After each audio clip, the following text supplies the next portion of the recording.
मुझे खुशी है और हर्ष है कि प्रधानमंत्री आदरणीय मोदी जी के कार्यालय में पहली बार केंद्रीय स्तर पर सहकारिता मंत्रालय स्थापन करने का निर्णय हुआ और देश के पहले सहकार मंत्री के तौर पर माननीय श्री अमित भाई ने इस महत्वपूर्ण नेतृत्व संभाला है। आदरणीय प्रधानमंत्री जी नरेंद्र मोदी जी का सहकारिता से समृद्धि का ये लक्ष्य प्राप्त करने हेतु माननीय अमित भाई के नेतृत्व में केंद्रीय सहकार मंत्रालय हर संभव कोशिश कर रहा है। उनके हर कोशिश को हमारा पूरा साथ रहेगा, ऐसा विश्वास मैं आप आज से इस समारोह के उपलक्ष्य में देना चाहूँगा। माननीय अमित भाई गुजरात से आते हैं मगर अधिक प्रेम महाराष्ट्र से रखते हैं। आपको सब अरे उनका कारण तो सुनो। कारण आप सभी को पता है कि वो महाराष्ट्र के दामाद है और मानो या न मानो हर दामाद जी को ससुराल से थोड़ा ज़्यादा प्रेम हो ही जाता है। खुशकिस्मती की बात यह है कि महाराष्ट्र और गुजरात दोनों राज्य कभी एक थे।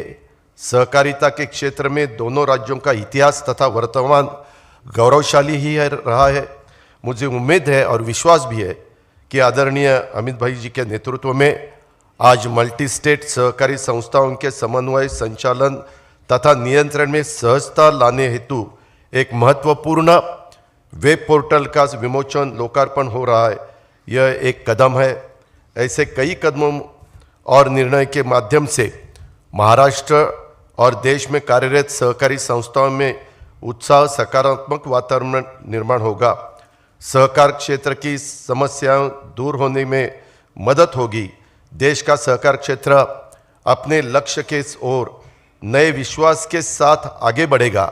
सहकारिता के माध्यम से समाज सभी वर्गों के आर्थिक सामाजिक विकास में अच्छा बदलाव आएगा, यह मुझे उम्मीद है।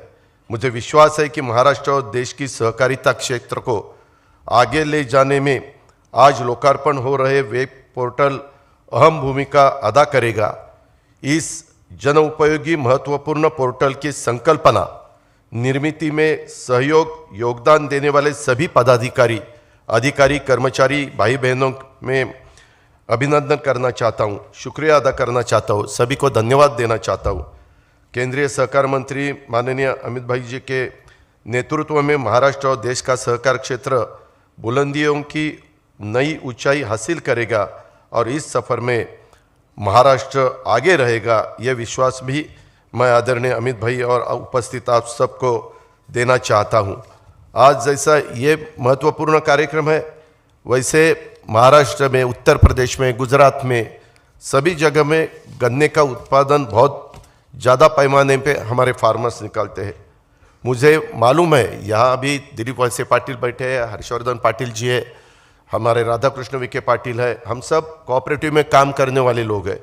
पूरे देश में सहकारिता के क्षेत्र जुड़ी हुई चीनी मिले किसानों को एसएमपी ऊपर ज़्यादा दिए हुए गन्ना भुगतान के कारण इनकम टैक्स के मामले में पिछले 22 सालों तक जूझती आ रही है। 22 साल हो गए।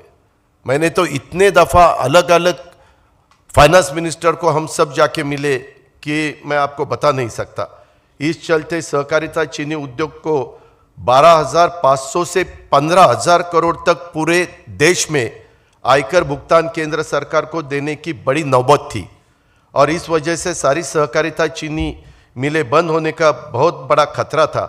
इस राशि में हमारे महाराष्ट्र राज्य की सहकारिता मिलों को करीबन 7,500 से 9,000 करोड़ तक का बड़ा असर शामिल था और बार बार इनकम टैक्स की नोटिस आती थी।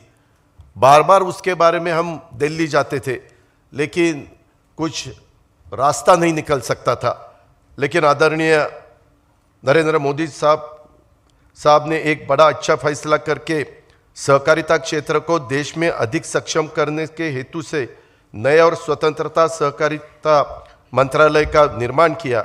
सहकारिता से समृद्धि ये नारा देश को देते हुए अत्यंत कर्तव्यदक्ष आदरणीय अमित भाई जी शाह साहब को इस मंत्रालय की सही जिम्मेवारी सौंपी गई। मुझे आप सबको ये जानकारी देते हुए खुशी हुई जब सहकारिता चीनी उद्योग का प्रतिनिधि मंडल इनकम टैक्स की इस समस्या को हल करने के लिए हेतु से आदरणीय अमित भाई जी को मिलने के लिए उन्होंने इस मंडल को आश्वस्त किया कि गन्ना किसानों और सहकारिता चीनी मिलों के हित में जरूर हल निकालेंगे। सुप्रीम कोर्ट में अनेक वर्षों से ये मामला दायर था और चीनी मिलों को बीच बीच में राहत के तौर पर कुछ रकम भरनी भी पड़ रही थी, लेकिन आदरणीय अमित भाई ने वित्त मंत्रालय के साथ इस पूरे मामले में को समझते हुए फाइनेंस बिल को लोकसभा सदन में पेश करके यह पूरा इनकम टैक्स माफ कर दिया। इससे सब भारत देश के और महाराष्ट्र के गन्ना किसानों में एवं सहकारिता चीनी उद्योग को बड़ी राहत प्राप्त हुए। मैं आदरणीय अमित भाई शाह जी को महाराष्ट्र राज्य की सरकार, सहकारिता चीनी उद्योग और सारे गन्ना किसानों की ओर से धन्यवाद करता हूं तथा उनका शुक्रगुजार करता हूं। मैं सच बताता हूं, 22 साल हम सब कोशिश कर रहे थे, किसी ने ये डेयरिंग नहीं दिखाया, ये खाली अमित भाई ने दिखाया और उन्होंने उसमें ध्यान दिया, इसीलिए रास्ता निकला, नहीं तो ये रास्ता निकलने वाला नहीं था। हालांकि इससे आगे जाके हालांकि मैं सीबीडीटी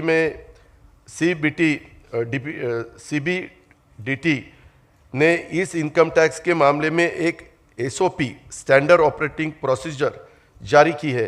इसके चलते अब एफआरपी के ऊपर इथेनॉल और कोजनरेशन और सहकारिता चीनी उद्योग ने सही और पारदर्शी ढंग से काम करके पैसा जुटाया और किसानों को ज़्यादा रकम दी तो राज्य सरकार की मान्यता रहते इस पर इनकम टैक्स नहीं लगाने वाला है।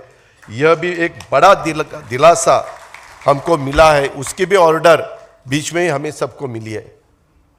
मी आपल्याला सगळ्यांना सांगू इच्छितो की मी एका कारखान्याचं नेतृत्व करतो, तिथं एफआरपी मिळालेली आहे 2850 रुपये आणि आत्ता तिथं मी काल फायनल तिथला भाव बघितला 3350 रुपये भाव निघालेला आहे। आता मी कमिशनरकडे जाणार, कमिशनरला सांगणार की एफआरपी पेक्षा 500 रुपये टनाला त्या शेतकऱ्यांना जास्त मिळत आहेत, ह्याला इन्कम टॅक्स बसला असता, परंतु फक्त आणि फक्त केंद्रीय मंत्री आदरणीय अमित भाईंनी हा निर्णय घेतल्यामुळं महाराष्ट्रातल्या किसानांना, देशातल्या किसानांना मदत झालेली आहे। जे चांगलं आहे ते चांगलंच आहे। मी आपल्याला सगळ्यांना सांगू इच्छितो की काही लोकांना कधी कधी प्रश्न पडतो, अजित पवारांनी असा का निर्णय घेतला। हे करण्याचं धाडस फक्त नरेंद्र मोदी साहेबांच्या आणि अमित शहांच्या मध्ये आहे।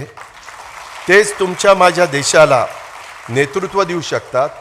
आज स्वतः प्राईम मिनिस्टरांनी आपल्या देशातल्या जवळपास 25,000 कोटीचं 2025 पर्यंत 508 रेल्वे स्टेशन उत्तम करण्याचा निर्णय घेतला आणि पहिल्या टप्प्यामध्ये 13,539 करोड रुपये 23-24च्या बजेटमध्ये ॲलोकेशन केलंय। त्याच्यात 126 संपूर्ण देशातली रेल्वे स्टेशन आहेत आणि एकट्या महाराष्ट्रातले 44 रेल्वे स्टेशन त्याच्यामध्ये, आणि त्यामध्ये आपला आकुर्डी आहे, त्याच्यामध्ये आपलं दौंड आहे म्हणजे पुणे जिल्ह्यातलं, आणि माझ्या माहितीप्रमाणे वडगाव मावळ आहे आणि महाराष्ट्रातले इतर आहेत। ह्याच्या आधीच्या काळामध्ये अशा प्रकारचं धाडस कोणी दाखवलं नव्हतं। आपल्या महाराष्ट्रामध्ये आत्ता इन्फ्रास्ट्रक्चरच्या बाबतीमध्ये गव्हर्नमेंट ऑफ इंडियाच्याकडनं 80,000 कोटीची कामं चालू आहेत, 80,000 कोटीची।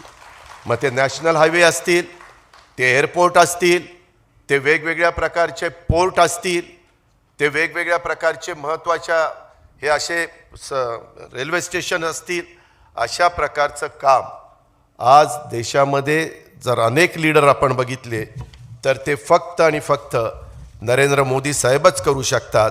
आणि त्यामुळे माझ्यासारख्या कार्यकर्त्याला वाटलं की अशा नेत्याच्या पाठीशीच आपण उभं राहिलं पाहिजे आणि त्याच्यातून तुमच्या माझ्या शाहू फुले आंबेडकरांच्या महाराष्ट्राचा, छत्रपती शिवाजी महाराजांच्या महाराष्ट्राचा, देशाचा तर विकास ते करतायतच।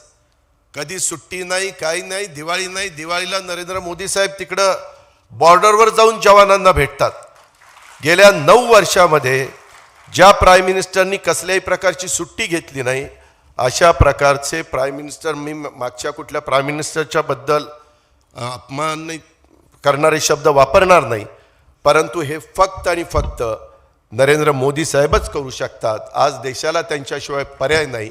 जगामध्ये मान्य झालेलं ते नेतृत्व आहे आणि आज अमित भाई देखील तितक्याच तडफेने काम करतात.